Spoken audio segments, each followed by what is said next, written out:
Queridos e amados irmãos, é com muito prazer que nós estamos aqui mais uma vez para darmos continuidade aos nossos estudos bíblicos em escatologia.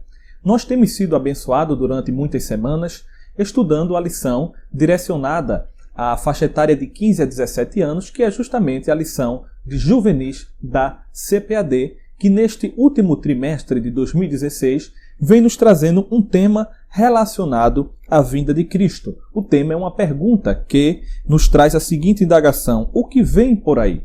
É uma pergunta que abre para nós a oportunidade de estudarmos uma série de doutrinas bíblicas importantes relacionadas aos últimos dias. E nós vamos aqui, hoje, nos debruçar sobre a lição de número 7, que tem como título A Segunda Vinda de Cristo, a Manifestação Gloriosa. Nós esperamos em Deus que cada professor de Escola Bíblica Dominical que irá transmitir o conteúdo bíblico das doutrinas sagradas na manhã dos domingos possam aproveitar esse subsídio e enriquecer as suas aulas com informações que sejam de fato relevantes.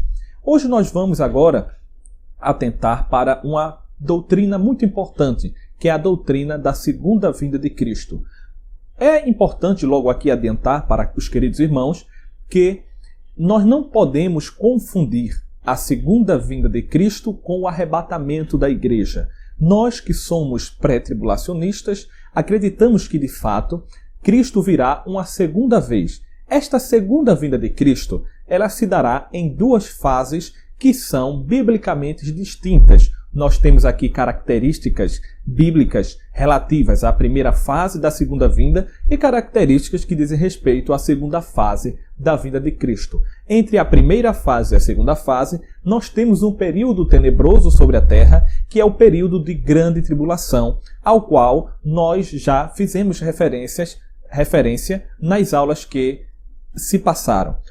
O arrebatamento da igreja será um evento, como todos nós sabemos, de caráter iminente, ou seja, Cristo voltará para arrebatar a sua igreja e voltará a qualquer momento. Nós não temos como precisar, como calcular, como apontar, indicar ou verificar o dia, a data, muito menos a hora, o momento em que Cristo virá para arrebatar a sua igreja. Será um evento inesperado. Os cristãos primitivos já aguardavam Cristo vir para levar a sua igreja desde o primeiro século da igreja. A expectativa da vida de Cristo fez parte da igreja nascente e continuou acompanhando a igreja pelos séculos. Depois do reavivamento da teologia que foca na escatologia bíblica, haja visto que na história da igreja, por conta das heresias que surgiram, heresias relacionadas a outras partes da teologia sistemática, a escatologia foi um pouco deixada de lado. Depois, com o reavivamento da escatologia bíblica e o redescobrimento da doutrina pré-milenista, em específico o pré-tribulacionismo, a Igreja do Senhor Jesus Cristo no mundo despertou-se para o fato de que Cristo pode voltar a qualquer momento. E não importa se a promessa foi feita há mais de 2000 anos, porque o Deus que fez a promessa, ele é fiel para cumprir. Este arrebatamento da igreja, que é o rapto secreto da igreja, pode acontecer a qualquer momento e visa a noiva santa do Cordeiro. Já a segunda vinda de Cristo, como nós veremos aqui, acontecerá depois da grande tribulação, enquanto que o arrebatamento acontecerá antes da grande tribulação. Enquanto que o arrebatamento será iminente, a segunda vinda não será iminente. Por quê? Porque para aqueles que ficarem na terra depois do arrebatamento da igreja, a precisão, o cálculo, a indicação do momento exato da segunda vinda de Cristo será algo fácil de se aferir, de se calcular. Por quê? Porque é só apenas fazer o cálculo do arrebatamento da igreja até a segunda vinda de Cristo. Contamos 7 anos exatos, que é justamente o tempo que a profecia de Daniel, capítulo 9, da 70ª semana, aponta justamente o período de 7 anos, e logo em seguida nós temos a segunda vinda de Cristo em glória. Logo, não é um evento iminente, mas será em glória. O arrebatamento da igreja visa a igreja, já a segunda vinda de Cristo visa justamente não arrebatar a igreja, mas visa justamente o momento em que Cristo descerá do céu com a sua igreja que que estará com ele no céu durante todo o período tribulacional, e Cristo descerá com sua igreja, que a Bíblia chama de os santos, ele descerá com os seus santos para livrar Israel dos seus inimigos, o anticristo, as nações inimigas, e salvar Israel para então julgar as nações e dar início, digamos assim, ao reino milenial de Cristo aqui na Terra. São algumas características básicas que nós devemos atentar para fazer essa distinção entre o arrebatamento e a segunda vinda. Mas a lição de hoje ela tem aqui um texto áureo. O texto áureo se encontra em Apocalipse capítulo 1, versículo 7, que nos diz o seguinte: Eis que vem com as nuvens, e todo olho o verá, até mesmo aqueles que o transpassaram, e todas as tribos da terra se lamentarão sobre ele. Sim, amém. Apocalipse capítulo 1, versículo 7, que é um texto que fala aqui claramente que ele virá com as nuvens e todo o olho o verá. Enquanto que o arrebatamento da igreja será um fenômeno que acontecerá e só a igreja do nosso Senhor Jesus Cristo o verá, na segunda vinda de Cristo em glória, a Bíblia deixa aqui muito claro, de forma gritante, que Cristo voltará e todo olho o verá. Será um evento que marcará de fato a história da humanidade. Agora a nossa lição também tem aqui 3 objetivos que os professores devem alcançar à medida que ministrarem as suas aulas. O primeiro objetivo é apontar o caráter visível da segunda vinda gloriosa de Jesus. E um dos textos base para afirmarmos assim é justamente o texto de Apocalipse, capítulo 1, versículo 7, que acabamos há pouco de citar. O segundo objetivo da lição é mostrar o aspecto glorioso e poderoso desta vinda. Eu disse há pouco que quando Cristo voltar na segunda vinda em glória, que é justamente a segunda etapa da segunda vinda, ele virá com os seus santos para livrar Israel dos inimigos e entrar em uma batalha tremenda contra os inimigos de Israel, que a Bíblia fala e chama da Batalha do Armagedon, que nós vamos ver mais adiante, que na verdade será uma campanha que, mesmo antes da vinda de Cristo, ela já começou antes da vinda de Cristo, e quando Cristo estiver voltando para livrar o povo de Israel, aquela campanha já estará em ação e Cristo livrará o seu povo guerreando contra os exércitos inimigos. O terceiro objetivo da nossa lição é explicar os propósitos de sua vinda. Quais são as razões pelas quais Cristo ele virá para justamente em glória estabelecer o seu reino aqui na terra? Quais serão as ações ou providências que ele tomará durante a sua segunda vinda? Nós temos que atentar para isso. A leitura bíblica em classe se encontra em Apocalipse capítulo 19, versículo 11 ao 16, que é justamente o texto que fala desta batalha poderosa que acontecerá quando Cristo voltar e todo olho o verá, e a Bíblia diz que ele guerreará contra os inimigos de Israel. A partir do versículo 11 em Apocalipse 19, a Bíblia diz o seguinte: E vi o céu aberto, e eis um cavalo branco. O que estava sentado sobre ele chamava-se Fiel e Verdadeiro, e julga e peleja com justiça. E os seus olhos eram como chama de fogo, e sobre a sua cabeça havia muitos diademas, e tinha um nome escrito que ninguém sabia, senão ele mesmo.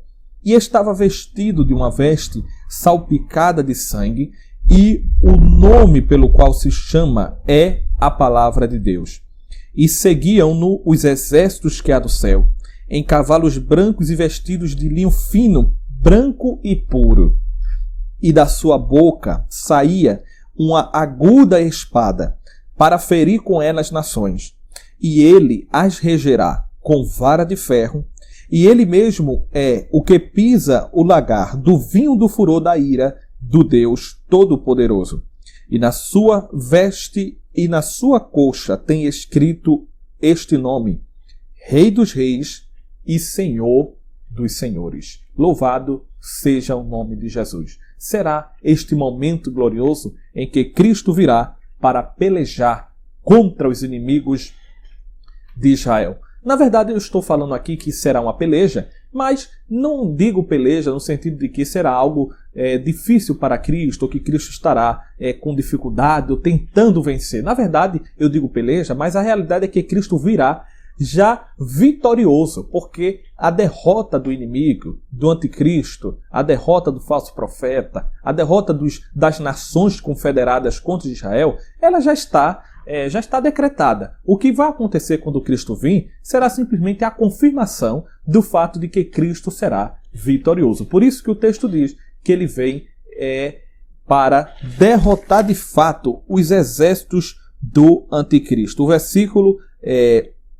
O versículo de número 11 diz que eu vi o céu aberto e eis um cavalo branco. O que estava assentado sobre ele chama-se Fiel e Verdadeiro e julga e peleja com justiça. Ele pelejará e regerá as nações com vara de ferro. Esse sim é o verdadeiro Deus, o verdadeiro Rei. É o Rei dos Reis e o Senhor dos Senhores. O primeiro ponto da lição nos traz o seguinte título: na ocasião da sua vinda, Jesus será visto por todos. É importante, então, repararmos que esse é um aspecto importante da segunda vinda, porque o próprio livro de Atos dos Apóstolos, capítulo de número 1 e versículo 11, nos diz que a seguinte expressão: varões galileus, por que estáis olhando para o céu? Esse Jesus que dentre vós foi recebido em cima do céu, há de vir assim como para o céu o vistes ir. Ou seja, desde o tempo da ascensão de Cristo, a promessa da sua vinda gloriosa já tinha sido feita. Cristo voltará de fato e todo o olho o verá. Será um evento nesse aspecto diferente do arrebatamento. Será muito diferente do arrebatamento. Na verdade, eu quero aqui destacar as diferenças entre esses dois eventos, né? Porque é importante os professores atentarem para essas diferenças. Em primeiro lugar, o arrebatamento da igreja terá uma característica importante. Nos ares, Cristo vem para aqueles que lhe pertencem. Aqueles que lhe pertencem. Ele vem para o seu povo, para a sua noiva, levar a sua igreja, aqueles que são seus. Na vinda gloriosa de Cristo, a segunda etapa da segunda vinda, Cristo vem à terra com aqueles que lhe pertencem. No arrebatamento, ele vem para aqueles que lhe pertencem, e na segunda vinda, ele vem com aqueles que lhe pertencem. Veja que é diferente, gramaticalmente é diferente. Enquanto que no primeiro ele vem para, no segundo ele vem com. Por que ele vem com? Porque aqueles para os quais ele veio no arrebatamento já estão com ele, né? Já estarão com ele durante todo o período de grande tribulação, não aqui na terra, mas no céu, como nós fizemos referência na última aula, no momento e numa festa chamada Festa de Bodas do Cordeiro. Será uma festa tremenda, enquanto aqui na terra a grande tribulação estiver ocorrendo, a festa de bodas do Cordeiro estará ocorrendo no céu e Cristo será glorificado juntamente com a sua igreja que estará lá. Todos os crentes no arrebatamento são transformados e recebem novos corpos. É justamente a doutrina da ressurreição dos mortos. Quando Cristo vir para arrebatar a sua igreja, segundo a palavra de Deus nos aponta em 1 Tessalonicenses, capítulo 4, versículo 13 ao versículo 18, ele virá arrebatar a sua igreja e aqueles que morreram em Cristo serão ressuscitados, ressuscitarão primeiros, e depois nós que ficarmos vivos seremos transformados para nos encontrarmos com o Senhor nos ares. Ou seja, haverá a ressurreição dos mortos, nós receberemos um novo corpo glorioso, aqueles que dormiram no Senhor, e os vivos serão transformados e terão novos corpos para poderem justamente estar em um novo plano de realidade. Corpos semelhantes àquele que Cristo teve, porque Cristo, segundo Paulo, falou em 1 Coríntios capítulo 15, a partir do versículo 50 até o 58, ele vai falar que Cristo, de fato, ele é a primícia dos que dormem. Ele será o primeiro. Ele foi, na verdade, o primeiro a ressuscitar com corpo glorioso para não mais morrer. Todos aqueles que ressuscitaram no Antigo, como também no Novo Testamento, ressuscitaram com corpos naturais e depois voltaram a morrer. Cristo, excepcionalmente Cristo, ele ressuscitou com um corpo glorificado para não mais morrer. E o nosso corpo glorificado será a semelhança do corpo de Cristo. Já na manifestação gloriosa de Cristo, temos que não há transformação de corpos. A Bíblia não revela, não fala, não aponta nada relativo à transformação de corpos. No arrebatamento da igreja, os crentes são levados à casa do Pai. É o encontro com o Pai, conforme a profecia e as palavras do próprio Senhor e Mestre, Jesus Cristo de Nazaré, em João capítulo 14, versículo 1 em diante. Ele disse que iria para o Pai, não nos deixaria órfãos, enviaria o Consolador para que estivesse conosco, mas ele prometeu voltar para nos levar para que aonde ele estiver, nós possamos estar também. Então, o terceiro aspecto da segunda vinda de Cristo é justamente o fato: temos que os santos ressurretos permanecem na terra. Os santos ressurretos permanecem na terra. Esse é um outro aspecto da segunda vinda de Cristo que se distingue do arrebatamento da igreja. Temos que no arrebatamento da igreja a terra não será julgada. A terra não será julgada, mas Cristo na segunda vinda, ele julga os habitantes da terra. Será o momento do juízo de Deus que acontecerá sobre a face da terra. E vale salientar aqui também o evento do tribunal do juízo das nações, que acontecerá justamente depois da segunda vinda de Cristo. No arrebatamento da igreja, a igreja ela estará no céu. Na segunda vinda gloriosa de Cristo, Cristo institui o seu reino na terra. Por quê? Porque no arrebatamento da igreja, a igreja é levada para estar com o Senhor Jesus Cristo no céu, enquanto que a segunda vinda é o primeiro passo para uma nova realidade, onde a igreja estará com o Senhor Jesus Cristo aqui na terra, porque a terra será renovada e começará o reino milenial de Cristo.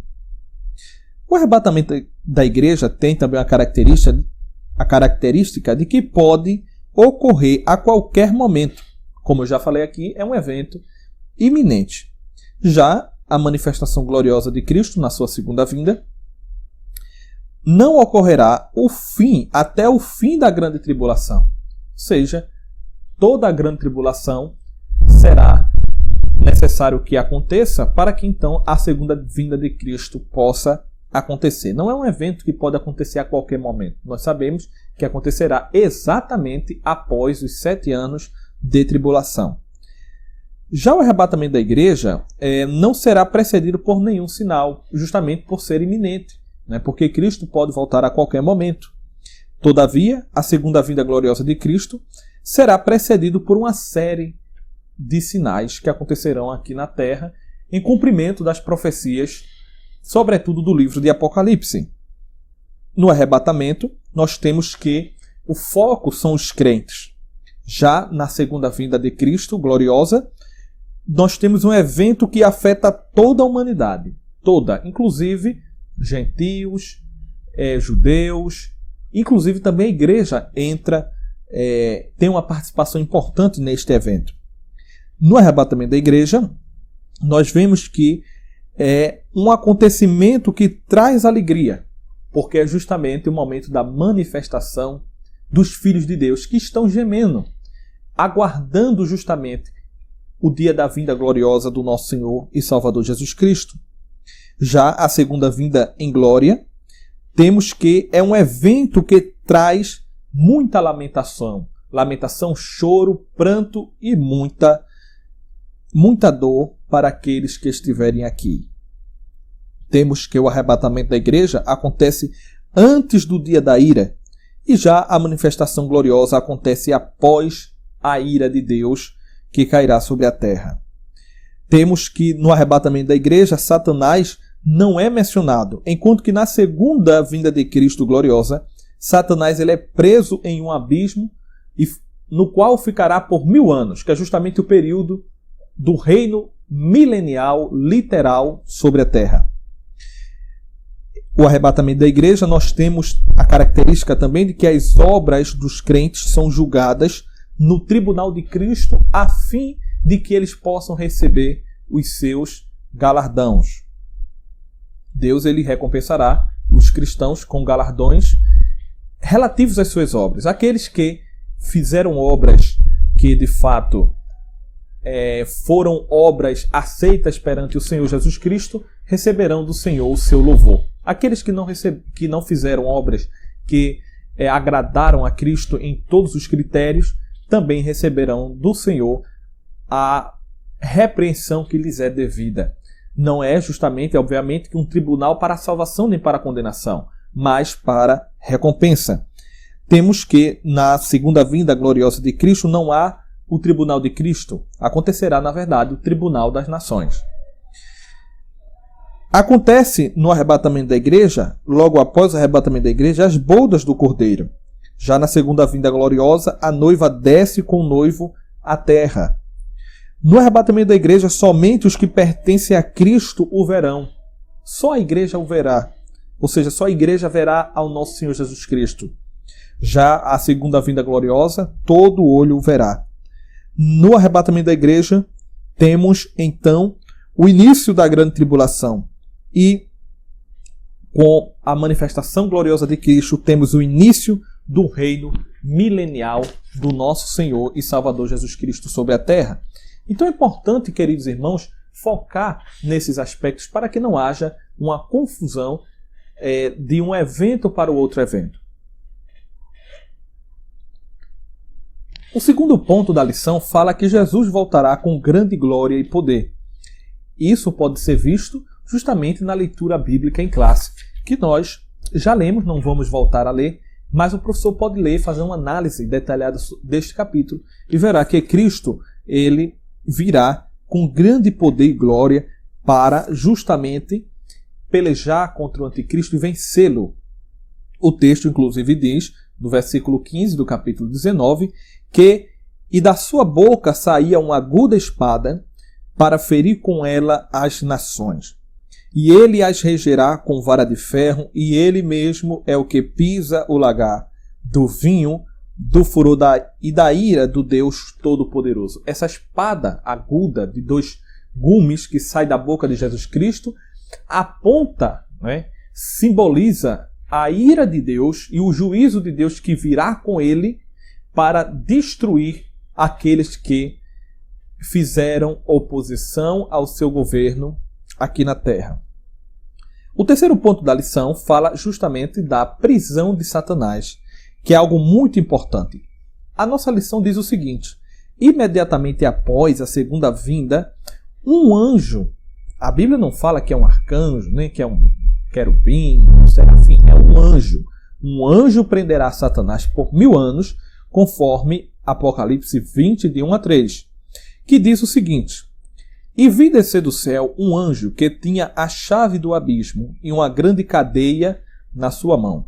Ele prendeu o dragão, a antiga serpente que é o diabo e Satanás, e amarrou-o por 1000 anos, e lançou-o no abismo, e ali o encerrou, e pôs selo sobre ele, para que mais não engane as nações, até que os 1000 anos se acabem, e depois importa que seja solto por um pouco de tempo." Esse texto deve ser lido de forma literal, de forma a respeitarmos a clareza e objetividade dele. Não podemos traduzir isso aqui de forma alegórica, querendo forçar o texto a dizer algo que não diz, como, por exemplo, dizer que Satanás já está preso, ou que a prisão de Satanás é algo espiritual, que aconteceu a partir da cruz do Calvário, e até mesmo a partir do Pentecostes, Satanás começou a perder e Cristo começou a reinar. Nada disso. É fato que Cristo já reina, o reino espiritual de Cristo ele já está em ação, mas o texto aqui fala claramente de um período de 1000 anos, apesar de não termos aqui a palavra milênio, mas a palavra 1000 anos se repete aqui cerca de 6 vezes. Ou seja, o texto é muito claro e insiste no fato de que o reino de Cristo sobre a terra se dará por 1000 anos literais. E durante esses 1000 anos, Satanás estará preso. Estará preso para que não engane mais as nações. E depois, no final destes 1000 anos, importa que seja solto por mais um pouco de tempo. Ou seja, o texto aqui não abre espaços, não abre nenhum tipo de oportunidade para interpretarmos de outra maneira que não a forma literal de entender o texto bíblico. Hoje, Satanás, que é chamado Deus desse século, tem cegado o entendimento dos incrédulos. Ele está ativo, está agindo, conforme 2 Coríntios 4:4. Entretanto, no reino milenial, ele será tirado de cena e a manifestação completa da justiça do reino de Deus livrará o ser humano da tentação. Por isso que o reino milenial de Cristo será um reino de glória, de paz e de santidade sobre a terra. Obviamente que é um debate sobre se no reino milenial haverá ou não pecado, mas o fato é que, mesmo para aqueles que defendem que haverá pecado durante o milênio, não é necessário evocarmos Satanás como um agente ativo durante o milênio, porque ele pode continuar a estar preso durante o milênio, e as pessoas, aquelas que estiverem com corpos humanos naturais, que vieram da grande tribulação, que não tiveram o sinal da besta e que se converteram a Cristo no final da grande tribulação, foram aceitas, aprovadas no tribunal das nações e entrarem para o reino milenial com corpos naturais, eles podem ainda pecar. Por quê? Porque ainda terão uma natureza pecaminosa. Então é possível haver pecado sem que haja a ação ativa e direta de Satanás aqui na Terra. O quarto e último ponto da lição fala sobre propósitos da sua vinda. Quais são os propósitos da vida de Cristo para nós concluirmos essa lição? Primeiro, o julgamento do anticristo e do falso profeta, juntamente com os exércitos dele. Segundo, a prisão de Satanás e de seus demônios por um período literal de 1000 anos, que nós chamamos reino milenial de Cristo. Terceiro, o julgamento das nações, conforme Mateus, capítulo 25, do versículo 31 ao versículo 46. A revelação do Messias, conforme a profecia de Zacarias, capítulo 14, versículo 5, onde ele aparecerá e virá até a terra. Também a remissão da natureza, porque toda a natureza, o gênero humano e toda a criação vivenciará um novo período de glória depois da vinda de Cristo e com o início do reino milenial. E por último, nós temos então o estabelecimento do seu reino aqui na terra, cumprindo as profecias, sobretudo aquela de 2 Samuel, capítulo 7, versículo 16. Então é importante, queridos irmãos, atentarmos para a palavra de Deus e entendermos tudo isso. Queremos agradecer a Deus pela sua atenção, pela sua dedicação, você que é professor, de estar vendo essas aulas e crescendo na graça como também no conhecimento. Desejamos que em Cristo você seja muito edificado e que as suas aulas, as aulas que serão ministradas durante o domingo na Escola Bíblica Dominical, sejam cada vez mais proveitosas e úteis para o crescimento espiritual de cada aluno, de cada jovem que participa da Escola Dominical. Que Deus em Cristo possa nos abençoar e esta é a nossa oração de hoje para sempre, em nome de Jesus. Amém.